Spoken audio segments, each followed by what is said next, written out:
குடிலகுந்தள பால நமோ நமோ நிடிலலோஜனசூத நமோ நமோ குடிலகுந்தள பால நமோ நமோ நிடிலலோஜனசூத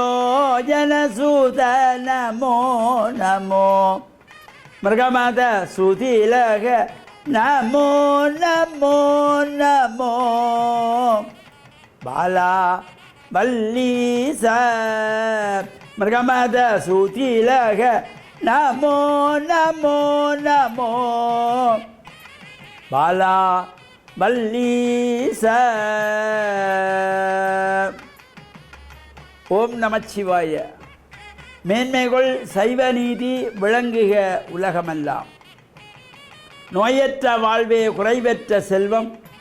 அந்த நோய் நொடிகள் இல்லாத வாழ்வு இந்த உலக மக்கள் எல்லோரும் வாழ வேண்டும் என்று கலியுகத்தின் காந்தமல ஜோதியாகிய சபரிமலை சுவாமி ஐயப்பனுடைய திருவடிகளை சிறந்தாழ்த்தி டான் தமிழொலி ஓம் தொலைக்காட்சி நேயர்கள் அனைவருக்கும் சர்வதேச இந்து மத குருபீடம் அகில இலங்கை சபரிமலை ஸ்ரீ சாஸ்தாபுரத்தின் சார்பில் இனிய வணக்கங்களும் நல்ல ஆசிகளும். இன்றும் மங்களகரமான விஸ்வாவசு வருஷம் சித்திரை மாதம் 16ஆம் நாள் 29/4/2025 செவ்வாய்க்கிழமை. இன்று மலர்ந்திருக்கின்ற இன்றைய பொழுதும் நம் எல்லோருடைய வாழ்விலும் எல்லா விதமான சிறப்புகளும் வெற்றிகளும் கிடைக்க வேண்டும் என்று இறைவனை பிரார்த்தித்து இஷ்ட தெய்வங்கள், குல தெய்வங்கள், பெற்றோர்கள், நமக்கு வித்தைகளை கற்றுக் கொடுக்கின்ற ஆசிரியர்கள், குருவானவர்கள் இவர்களை வணங்கி அவர்களுடைய அன்பையும் ஆசியையும் பெறுகின்ற பொழுது எந்த நாளுமே நமக்கு நல்ல நாளாக அமையக்கூடியது. இன்று மங்களவாரம் என்று போற்றுகின்ற செவ்வாய்க்கிழமை. அதிலும் இன்று முருகப்பெருமானுக்குரியதாகிய கார்த்திகை நட்சத்திர விரதம். இந்த மாதந்தோறும் ஒவ்வொரு நட்சத்திரங்கள் ஒவ்வொரு சுவாமிக்கு சிறப்பு, ஒவ்வொரு திதிகள் ஒவ்வொரு சுவாமிக்கு. இப்போ பொதுவாக நாம் சதுர்த்தி திதி என்கின்ற பொழுது விநாயகப் பெருமானுக்கு சிறப்பு. அதேபோல் இந்த கார்த்திகை நட்சத்திரம் முருகப்பெருமானுக்கு சிறப்பு. என்று கார்த்திகை விரதம், கார்த்திகை நட்சத்திர விரதம் முருகப்பெருமானுடைய ஆலயங்களிலே நடைபெறுகின்றதாகிய விசேஷ பூஜை வழிபாடுகள் நாம் கலந்து கொள்ளுகின்ற பொழுதிலும் எல்லா விதமான சிறப்புகளும் நமக்கு கிடைக்கக்கூடியது. நாளைய தினம் புதன்கிழமை அக்ஷய திருதியை என்று போற்றுகின்ற சிறந்த நாள். இந்த அக்ஷயம் என்றாலே நிறைவானது, குறைவற்றது, வளர்ந்து கொண்டு செல்லக்கூடியது. அந்த நாளிலே நாம் தான தர்மங்கள் செய்ய வேண்டும். நமக்கு எது எல்லாம் முடிகிறதோ இந்த அக்ஷய திருதியாகிய நாளைய தினம் இந்த புதன்கிழமையிலே எல்லா விதமான தானியங்களிலும் மகாலட்சுமி நிறைந்திருப்பாளாம். இந்த மகாலட்சுமியானவள் சாட்சாத் பரந்தாமனாகிய மகாவிஷ்ணுனுடைய ஹிருதய கமத்திலே அமர்ந்த நாள் இந்த அக்ஷய திருதியை நாள். இந்த அக்ஷய திருதியை நாளிலே தான் பிரம்மதேவர் கிருதயுகத்தை படைத்தார். இந்த அக்ஷய திருதியை நாளிலே தான் ஆதிசங்கரர் குழந்தையாக சென்று பவதி பிச்சாந்தே கேட்ட பொழுது அங்கே ஒரு நெல்லிக்கனி வழங்கப்படுகின்ற பொழுது அவருடைய கஷ்டத்தை நினைத்து அறிந்து கனகதாரா ஸ்தோத்திரம் பாடினார், தங்கமழை பொழிந்தது. இவையெல்லாம் நாங்கள் புராணங்களிலே படிக்கிறோம். எனவே தானம் கொடுத்தால்தான் அங்கே செல்வம் வளரும். எனவே நாளைய தினமாகிய இந்த அக்ஷய திருதியிலே தானம் கொடுக்க வேண்டும். மறைந்த பிதர்களை வேண்டி பிரார்த்தனைகள், வழிபாடுகள், தர்ப்பணங்கள் செய்யலாம். எந்த ஒரு சுப காரியத்தையும் நாளைய தினம் ஆரம்பிக்கலாம். அதுக்கு வேறு நாள் நட்சத்திரம் என்று பார்க்க தேவையில்லை. இந்த அக்ஷய திருதிய நாளிலே சித்திரை மாதத்து அமாவாசை கழித்து வருகின்ற 3வது நாள் இந்த திருதியை அக்ஷய திருதியை என்ற சிறப்பு எந்தவிதமான குற்றமும் அற்றது, தோஷங்கள் அற்றது. என்ன காரியங்களை நாங்கள் செய்து கொள்ளலாம். புது வீடு குடிபுறல் செய்து கொள்ளலாம், திருமணம் செய்து கொள்ளலாம், புதிய வேலையிலே சேர்ந்து கொள்ளலாம். நாம் எதையெல்லாம் செய்ய வேண்டும் எண்ணுகின்றோமோ அவையெல்லாம் செய்வதற்கு ஏனைய காலங்களிலே திதி வார நட்சத்திர யோக கரணங்கள் என்ற எல்லாவற்றையும் பார்க்க வேண்டும். ஆனால் அக்ஷய திருதிய நாளிலே வேறு எதுவும் பார்க்க தேவையில்லை. அந்த அக்ஷய திருதியை ஒன்றே போதுமானது. அனைத்து தோஷங்களையும் நீக்கி உயர்வை தருகின்றதாகிய அக்ஷய திருதியை நாளைய தினம். எனவே நாமும் தான தர்மங்களை செய்ய வேண்டும் என்ற நல்ல எண்ணம் நமக்கு வர வேண்டும்.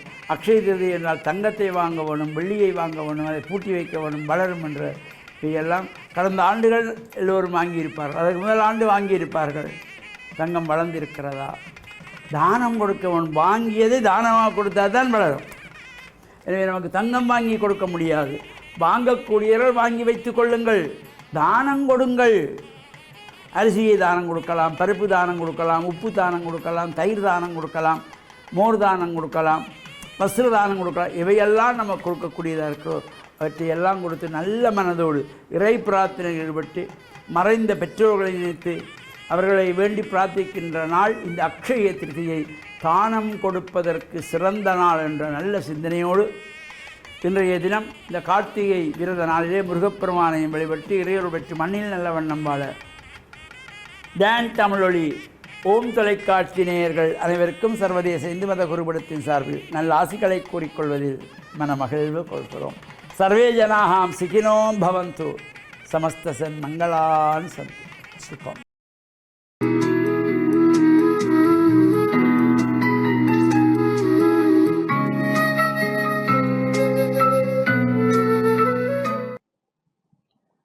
இறை இயேசுவில் என் அன்பு நெஞ்சங்களே, கிறிஸ்தவ நற்சிந்தனை வேளையில் உங்களை சந்திப்பதிலே எனக்கு மிக்க மகிழ்ச்சி. ஆண்டவர் இயேசுவின் அன்பும் அருளும் உங்கள் அனைவரோடும் இருப்பதாக. எங்கள் வாழ்வில் அல்லது எல்லா மனிதர்களும் ஒரு விதத்திலே உண்மையை அறிவதற்கு, நன்மையை பின்பற்றுவதற்கு அவர்கள் தேடுகின்றார்கள். தேடல் என்பது ஒவ்வொரு மனிதனுடைய மனதுக்குள்ளும் இருக்கின்ற ஒரு ஆவல். நன்மையை தேடுதலும் உண்மையை தேடுதலும் வாழ்வை வெற்றிகரமாக கொண்டு செல்வதற்கான சிந்தனைகளை முயற்சிகளிலே இறங்குவதற்கு தேடல் என்பது ஒரு அடிப்படை ஆவலாகும். பணத்தை தேட வேண்டும் என்று சிலர் ஓடுகின்றார்கள். செல்வத்தை பெருக்க வேண்டும் என்று சிலர் ஓடுகின்றார்கள். தங்களுடைய வாழ்விலே அங்கீகாரம் கிடைக்க வேண்டும், பதவி பட்டத்தினூடாக தங்களுடைய வல்லமையை அவர்கள், அதிகாரத்தை அவர்கள் நிலைநாட்ட வேண்டும் என்று தேடுகின்றார்கள். இப்படி பலதரப்பட்ட தேடல்கள் எங்களுடைய வாழ்க்கையிலே அன்றாடம் இடம்பெறுகின்றது. பறவைகள் இரை தேடுகின்றன. இவ்வாறு இந்த இயற்கையினுடைய ஒவ்வொரு அங்கமும் வாழ்வதற்கும் வளருவதற்கும் முன்னேறுவதற்கும் உயர்வதற்கும் தேடல் என்கின்ற ஒரு ஆவலிலே ஈடுபட்டு கொண்டிருக்கிறார்கள். இந்த தேடல் என்கின்ற உணர்வு, இந்த தேடல் என்கின்ற ஒரு ஆவல் எங்களுடைய வாழ்வை வளர்ச்சி பாதையிலே கொண்டு செல்வதற்கு தேவையானது ஒன்றாக இருக்கின்றது. இவ்வாறு இந்த இயேசுவை சந்திக்க பல மனிதர்கள் தனித்தும் கூட்டாகவும் வந்தார்கள். தங்களுடைய தேவைகள் நிறைவு செய்ய வேண்டும் என்று, உடல் உள ரீதியாக பாதிக்கப்பட்டவர்கள் குணம் பெற வேண்டும் என்று வந்தார்கள். இப்படிப்பட்ட மனிதர்கள் மத்தியிலே நிக்கதேமு என்கின்ற சொல்லப்படுகின்ற ஒரு பரிசேயர், நல்ல மனிதர்.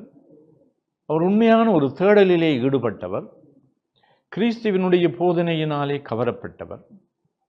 அதனால் இந்த இயேசுவிடம் வந்து இந்த வாழ்வு பெறுவதற்கு என்ன செய்ய வேண்டும் என்ற அந்த தேடலோடு இயேசுவை கேட்ட பொழுது, மீண்டும் பிறக்க வேண்டும் என்று சொல்லுகின்றார். மீண்டும் பிறக்க வேண்டும். அப்பொழுது அவர் சாதாரணமான ஒரு மொழியிலே, ஒருவன் எப்படி தாயினுடைய வயிற்றிலே மீண்டும் சென்று பிறக்கின்றதா என்ற ஒரு சந்தேகத்தை கிளப்புகின்றார். இப்படிப்பட்ட இந்த மீண்டும் பிறக்க வேண்டும் என்று எங்கள் ஒவ்வொருவருக்கும் கொடுக்கப்படுகின்ற அந்த செய்தியிலே நாம் அதை ஒரு ஏளனமாக பார்க்கலாம். இது எப்படி, இது முடியாத காரியம் என்று சொல்லி நாங்கள் மேலோட்டமாக இந்த அழைப்பை தட்டி கழிக்கலாம். ஆனால் இயேசு இந்த இடத்திலே அவருக்கு சொல்லுகின்றது என்னவென்றால், நாங்கள் எங்களுடைய வாழ்க்கையிலே இருக்கின்ற முற்சார்பு எண்ணங்களை, தவறான வழிகளை, தப்பபிப்பிராயங்களை, தீமையை நாடுகின்ற அத்தகைய விடயங்களையெல்லாம் நாங்கள் களைந்து மீண்டும் பிறக்க வேண்டும். எங்களுடைய சிந்தனையிலே, எங்களுடைய பார்வையிலே, எங்களுடைய சொற்களிலே, எங்களுடைய நடத்தையிலே ஒரு புதிதாக நாங்கள் வாழ வேண்டும் என்று மீண்டும் மீண்டும் நாங்கள் எங்களை புதிதாக்க வேண்டும். ஒருவர் எங்களுடைய வாழ்க்கையிலே நாம் எங்களுடைய உடல் ரீதியாக நாங்கள் களைத்து போய் எங்களுடைய உடல் அது அசுத்தமாகின்ற பொழுது, வியர்வை கொட்டுகின்ற பொழுது நாங்கள் குளிக்கின்றோம். அதனால் நாங்கள் மீண்டும் புத்துணர்வு பெறுகின்றோம். அவ்வாறு எங்களுடைய வாழ்க்கை பயணத்திலும் நாங்கள் அடிக்கடி எங்களை ஆய்ந்து பார்த்து களைய வேண்டியவற்றை, கை நகிழ வேண்டியவற்றை, நாங்கள் தவிர்த்து கொள்ள வேண்டியவற்றை தவிர்த்து கொள்வதற்கான தீர்மானங்களை எடுத்து அதற்கான அடியை முன்னெடுத்து வைக்கின்ற பொழுது நாங்கள் புதுப்பிக்கப்படுகின்றோம். கிறிஸ்துவை பின்பற்றுதல் என்பது அடிக்கடி நாங்கள் எங்களை ஆய்ந்து பார்த்து மீண்டும் எங்களுடைய அகக்கண்கள் அவை ஒளி மங்கி போகின்ற வேளையிலே மீண்டும் எங்களுடைய அந்த இறைவன் யார், நான் யார் என்கின்ற அந்த கேள்விகளை எழுப்பி மீண்டும் நாங்கள் புதிய வாழ்வுக்கு பிறக்க வேண்டும். ஒவ்வொரு நாளும் நாங்கள் இந்த மாற்றத்தினூடாக, உளமாற்றத்தினூடாக, எங்களுடைய மனநிலையிலே, எங்களுடைய பார்வையிலே, எங்களுடைய சிந்தனையிலே நாங்கள் மாற்றங்கள் பெற்றவர்களாக இறைவனுடைய அந்த பிரசன்னத்தின் ஒளியை நாங்கள் தெளிவாக காண்கின்ற பொழுது நாங்கள் நிச்சயமாக மீண்டும் பிறக்க முடியும். புத்துணர்வு பெற்றவர்களாக எங்களுடைய வாழ்வை நாங்கள் முன்னோக்கி செல்வதற்கு வழி பிறக்கும். ஆமென்.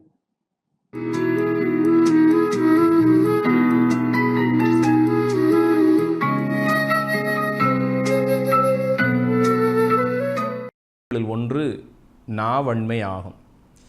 இந்த நாவின் மூலமாக மனிதன் உண்மை பேசுகிறான், இன்னும் ஒன்று பொய் பேசுகிறான்.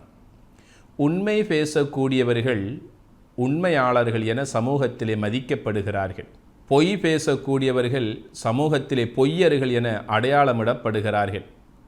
எனவே நம்முடைய நாவன்மையை 4 மனிதர்களுக்கு பயனுள்ள விதத்தில் நாம் பயனளிக்கக்கூடிய ஒரு நாவாக நம்முடைய நாவை நாம் இறைவனிடத்திலே கேட்டுக்கொள்ள வேண்டும்.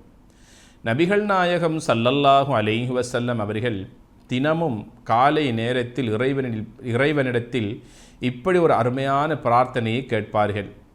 இறைவா, பயனளிக்கக்கூடிய நல்லறிவை நான் உன்னிடத்திலே கேட்கிறேன். எனக்கும் அது பயனளிக்க வேண்டும், மற்றவர்களுக்கும் பயனளிக்கக்கூடியதாக அந்த அறிவை நான் உன்னிடத்திலே இன்று பெற்றுக்கொள்ள வேண்டும். பயனளிக்கக்கூடிய நல்ல அறிவை நான் உன்னிடத்திலே கேட்கிறேன் என்று கேட்பார்கள். இரண்டாவதாக, உன்னுடைய அருட்கொடைகளுக்கு நன்றி செலுத்தக்கூடிய, மக்களுக்கு பயனளிக்கக்கூடிய நல்ல பேச்சுக்களை பேசக்கூடியதாக என்னுடைய நாவன்மையை தருவாயாக என இறைவனிடத்தில் நபிகள் நாயகம் ஸல்லல்லாஹு அலைஹி வஸல்லம் அவர்கள் இப்படியாக 2 முக்கியமான வார்த்தைகளை சொல்லி பிரார்த்திக்கக்கூடிய வளமையை பெற்றிருந்தார்கள் என்றால் இந்த 2லும் எவ்வளவு ஆழமான அர்த்தங்கள் இருக்கிறது என்பதனை நாம் புரிந்து கொள்ள வேண்டும். சமூகத்தில் இன்று பல பிரச்சனைகளுக்கு காரணமே மனிதன் பேசுகின்ற பேச்சுக்கள் தான். உண்மைக்கு பதிலாக பொய் பேசுவதும், புறம் பேசுவதும், மனித உள்ளங்களை தாக்கக்கூடிய அளவுக்கு கோள் சொல்லுவதும், இழிவான, கேவலமான, அசிங்கமான வார்த்தைகளை பேசுவதிலேயே இன்று மனிதன் தன்னுடைய நாவை பயன்படுத்தி கொண்டிருக்கிறான். நாவுக்கு ஓய்வென்பதே இல்லைதானே. மனிதன் எவ்வளவுதான் நோய்வாய்ப்பட்டு சோர்வடைந்து அவன் களைப்படைந்து ஒரு மூலையிலே உறங்கினாலும் மனிதனுடைய நாவு இப்போது பேசிக்கொண்டே தான் இருக்கிறது. அதற்கென்று ஓய்வு என்பது கிடையாது. யோசித்து பேச வேண்டும், பேசியதற்கு பிறகு யோசிக்கக்கூடாது. மனிதனுடைய தரம் பார்த்து பேச வேண்டும். பேசுகின்ற நேரத்திலே கண்ணியமான வார்த்தைகளை, கனிவான வார்த்தைகளை கொண்டு இந்த நாவை கொண்டு நாம் பேசிக்கொள்ள வேண்டும். நபிகள் நாயகம் ஸல்லல்லாஹு அலைஹி வஸல்லம் சொன்னார்கள், மனிதனுடைய உடம்பில் 2 உறுப்புக்கள் இருக்கிறது. அந்த 2 உறுப்புக்களையும் அவன் பாதுகாத்து கொண்டால் அவனுக்கு சுவர்க்கத்தை பெற்றுக் கொடுப்பது என் மீது கடமை என்று முஹம்மத் நபி ஸல்லல்லாஹு அலைஹி வஸல்லம் வாக்குறுதி அளித்திருக்கிறார்கள். அந்த 2 உறுப்புக்களில் ஒன்று மனிதனுடைய நாவு, இன்னும் ஒரு உறுப்பு மனிதனுடைய மர்மஸ்தானம். இந்த 2 உறுப்பையும் சரியாக பயன்படுத்தி கொள்ளுங்கள். அவைகளை அனுமதி அளிக்காத விதத்தில் பயன்படுத்தக்கூடியவர்களுக்கு நரகிலும் வேதனை இருக்கிறது, உலகத்திலும் இழிவு இருக்கிறது என்பதனை வலியுறுத்தி சொல்லியிருக்கிறார்கள். ஆக மனிதனுடைய நாவு என்பது இறைவன் தந்த ஒரு அருளாகும். உலகத்தில் எத்தனையோ பல மக்களை பார்க்கிறோம். நாவிருக்கின்றவர்களெல்லாம் பேசுகின்றார்களா? இல்லையே. ஆக இறைவன் நமது நாவை நமக்கு தந்திருக்கின்றான் என்றால் அந்த இறைவனுக்கு நன்றி செலுத்தக்கூடிய நாவாக நமது நாவை நாம் பயன்படுத்தி கொள்ள வேண்டும். இறைவனிடத்தில் பிரார்த்திக்கக்கூடிய நாவாக நமது நாவன்மையை நாம் பயன்படுத்தி கொள்ள வேண்டும். மனிதர்களுக்கு பயனுள்ள விதத்திலே பயனுள்ள பல அம்சங்களை பேசக்கூடியவர்கள் நாவாக நமது நாவை நாம் பயன்படுத்தி கொள்ள வேண்டுமே ஒழிய அசிங்கங்களை பேசுவதை கொண்டு நம்முடைய நாவை நாம் பயன்படுத்தி விடக்கூடாது. சிரிக்கின்ற மக்களை அளவைக்கின்ற அளவுக்கு நம்முடைய நாவன்மையை நாம் பாவித்து விடக்கூடாது. சமூகத்தில் எத்தனை பல மக்கள் இன்று குழப்பத்திலும் கண்ணீரிலும் இருக்கிறார்கள். அத்தனைக்கும் அடிப்படை காரணம் மனிதனுடைய நாவாகத்தானே அடிப்படையாக இருந்து கொண்டிருக்கிறது. நபிகள் நாயகம் ஸல்லல்லாஹு அலைஹி வஸல்லம் சொன்னார்கள், உண்மையான ஒரு மனிதன் அல்லது உண்மையான ஒரு முஸ்லிம் யார் தெரியுமா? தன்னுடைய நாவினால், தன்னுடைய கரத்தினால், தன்னுடைய செயலினால் மற்றவர்களுக்கு இடையூறு கொடுக்காதவனே உண்மையான முஸ்லீம் என்று ஒரு முஸ்லீமுக்குரிய அடையாளத்தை, இலக்கணத்தை இந்த சமூகத்தினருக்கு சொல்லி காட்டியிருக்கிறார்கள். எங்களுடைய அயலவர்களில், எங்களுடைய மக்களிலே சிறந்தவர் யார் தெரியுமா? மனிதர்களில் சிறந்தவர் அயலவர்களோடு நல்லுறவை பேணக்கூடியவர்கள் என்று சொன்னார்கள். இன்று பார்த்தால் நாங்கள் பேசக்கூடிய பேச்சுக்கள் அடுத்த வீட்டில் இருக்கக்கூடிய அயல் வீட்டுக்காரர்களுக்கு கூட இடையூறு தருகின்ற அளவுக்கு சத்தமிட்டு பேசுகின்ற மக்களை பார்க்கிறோம். சத்தமாக சிரிக்கக்கூடியவர்களை பார்க்கிறோம். வீடுகளில் மட்டுமல்ல, பொது பயணங்களில் கூட, புகையிரத பயணங்கள், பேருந்துகளில், பொதுவான இடங்களில் இருக்கின்ற நேரத்தில் கூட மற்றவர்களுக்கு இடையூறு தருகின்ற விதத்திலே சத்தமாக சிரிப்பதிலும் சத்தமாக பேசுவதிலும் தங்களுடைய நாவன்மையை மனிதர்கள் பயன்படுத்தி கொண்டிருக்கிறார்கள். எனவே இந்த நாவு என்பது இறைவனிடத்தில் எங்களுக்காக நல்ல சுவர்க்கத்தை பெற்றுத்தரக்கூடிய ஒரு வாய்ப்பாக, அருளாக நாம் பயன்படுத்தி கொள்ள வேண்டும்.